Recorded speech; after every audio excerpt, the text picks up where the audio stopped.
Melody isn't magic, it's movement. And in this video, I'll show you how to write melodies that actually hit using what you already learned about chords. Let's get started.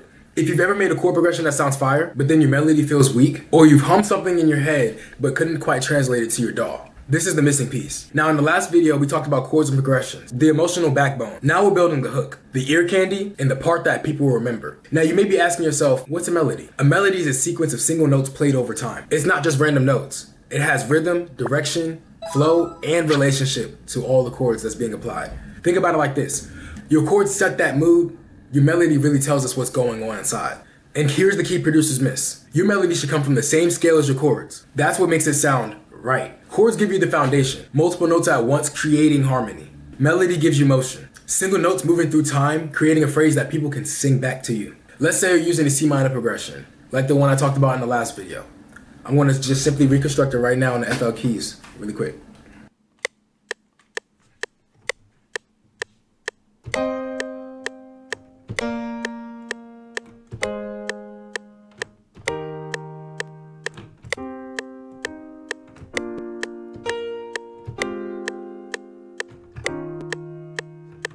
So, I did a little bit of extra. Your melody should pull notes around the C minor scale. That saying, the C minor scale is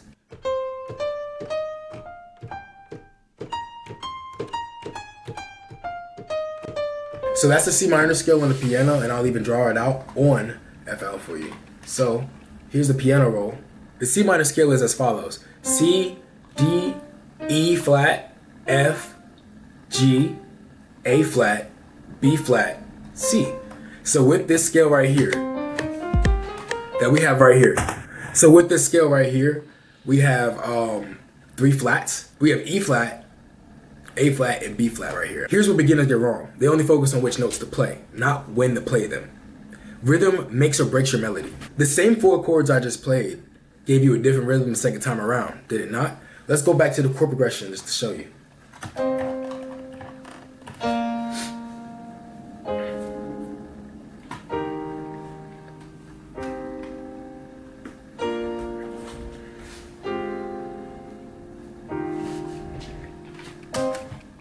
Short notes feel urgent, longer notes feel spacious. So like how you see on this scale right here, these are longer notes. These are called whole notes actually. So the whole notes give more of the vibe, more space in what I'm going to be setting for this type of beat that I'm going to be making.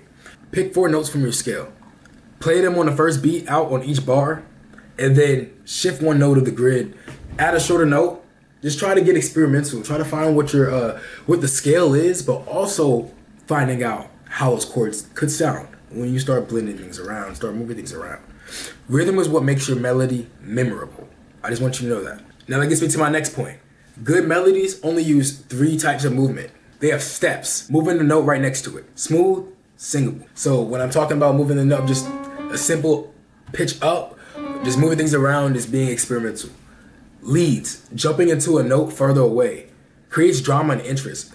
A lead is the top note, so that sings kind of more of what you'd hear in the melody. So I'm with more of the top that's at focus, right?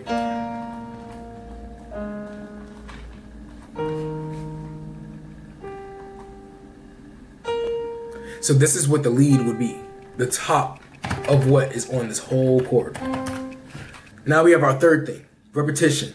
Repetition is just repeating a motive or a chord phrase is what I call it. Now, this chord phrase is 8 bars right here. And if I were to structure it out, I would bounce it out, structure it.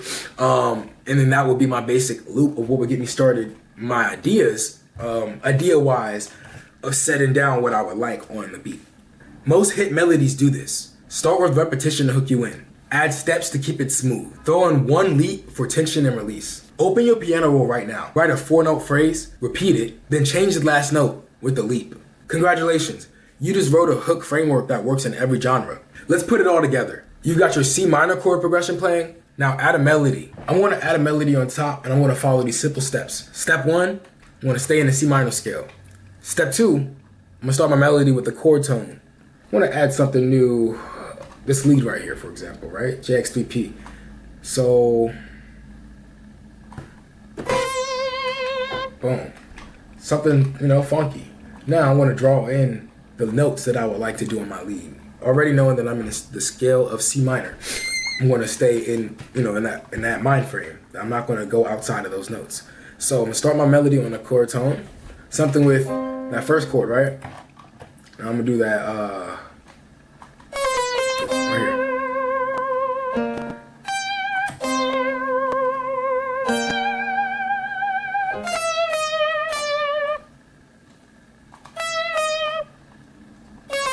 So something like this.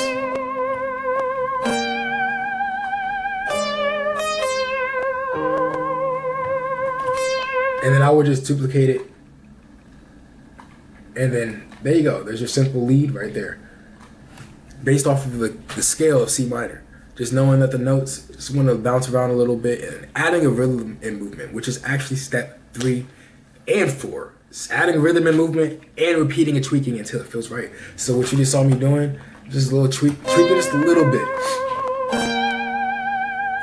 So right here, perfect example of just tweaking, understanding the rhythm of how I don't want the lead to be on whole notes, just like how the chords are. So I need a little bit more versatility. So I went to it with this little section right here, and I'm not gonna get into theatrics, but you can, you know, understand what the grid is. If you hit that, you hit the magnet button on the piano roll, and that'll snap you to a grid. So you have 4th beat, 3rd beat, half beat, 6th beat, step, 4th step, 3rd step, 4th beats, 4th step, 6th step, so forth and so on. So you can snap to any grid that you like. I chose half a beat, and then I started going crazy within the grid, just kind of knowing what numbers, I mean not numbers, but knowing what notes I want to be able to play. That would be my lead. And then I'll tweak it a little bit so I feel right. Now a little more advanced notes, you would tweak the velocity, you know, just kind of making sure that the velocity or the volume hits, you know, just right for your ears. If you want to pan it, you know, the difference between left and right, stereo sending, all of that. So it just depends on what your preference is. And it's all up to your creativity. So I want you to open up your DAW and go crazy. If this video finally helped you understand how a melody works, hit that like button. Make sure you comment what helps you the best, because next week we're going to be covering how the bass glues the chords and the melody together. And if you want help building your producer skill set from the ground up, make sure you DM me, reach out to me, email me, whatever you can to contact me. Make sure you like, comment, and subscribe. We out.